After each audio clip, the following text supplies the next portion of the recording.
পবিত্র রমজান মাসে কাবা শরীফে তারাবি নামাজ পড়াবেন ৭ ইমাম। শুক্রবার ২ পবিত্র মসজিদে জেনারেল প্রেসিডেন্সি এই ইমামদের দায়িত্ব প্রদান করে তাদের নাম প্রকাশ করে।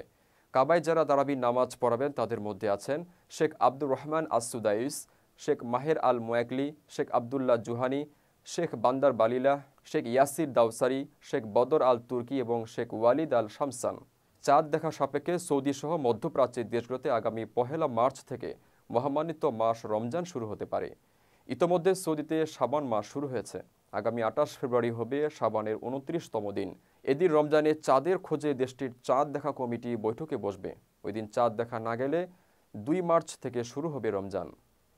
বছরের অন্যান্য সময়ের তুলনায় রমজানই সবচেয়ে বেশি মানুষ উমরা পালন করেন। এছাড়াও ২ পবিত্র স্থান কাবা ও মদিনার মসজিদে নববীতে তারাবির নামাজে হাজার হাজার মানুষ যুক্ত হন। রেমিটেন্স যোদ্ধাদের ঢাকায় বিশেষ ছাড়ে রেডি ফ্ল্যাট দিচ্ছে শতভাগ বিশ্বস্ত ও নির্ভরযোগ্য প্রতিষ্ঠান প্রবাসীর সিটি।